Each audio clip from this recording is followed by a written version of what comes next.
All right, Election Day almost here. We're breaking down two housing policy approaches from Kamala Harris and Donald Trump. Whether you're a homeowner, investor, or a prospective buyer, this comparison will help offer some insight. Back with us, we have Brian Koster, CEO of Real Estate Connection. Thank you for being here. Thank you for having me. Thank you. Yeah, welcome back. So just days before the election, both candidates have different policies. Yep. So let's go through both of them.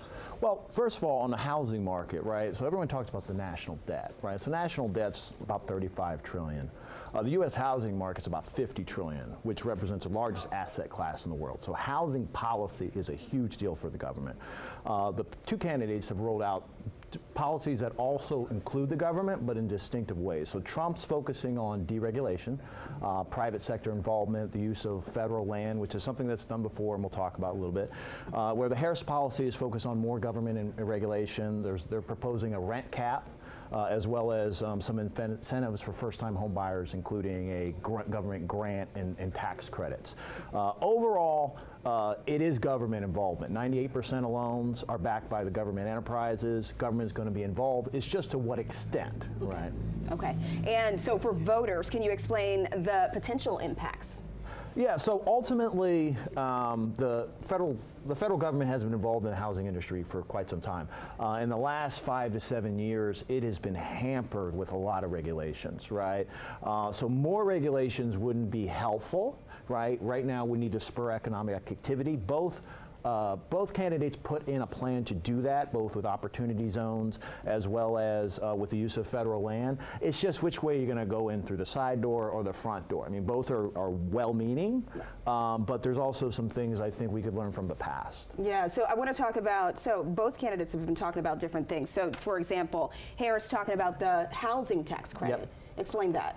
Yeah, so ultimately, you know, like we talk about, like, people need help buying houses, right? The biggest issue right now, which I think she's actually good about, is people don't have the money to buy a house, right? So a $200,000-$300,000 house, even 1% is $20,000, $30,000 when it comes to the overall cost. So her idea is to provide $25,000 to people in the form of a tax credit to help them purchase the house, which I think is a good thing.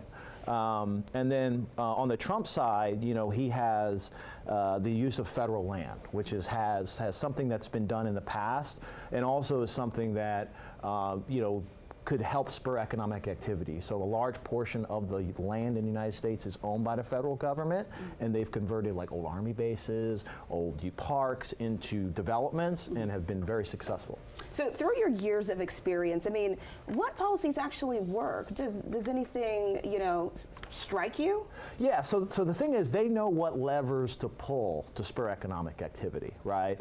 And that is a relatively low interest rate environments to where the bank can make a little money and the global market likes our bonds, supported by independent mortgage bankers and distributed through the banks. You know, a healthy, affordable housing program, right, that is government backed. So some sort of first-time down payment assistance or the use of federal land, and then just leaving those options open, right? We don't want too much regulation on the mortgage and bank and real estate market, because ultimately it is local.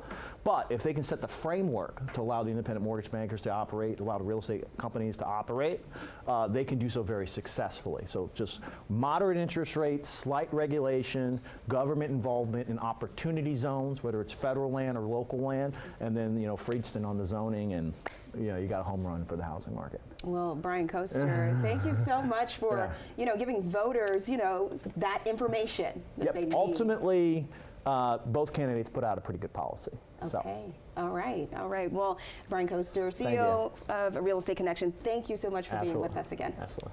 All right. Your time right now.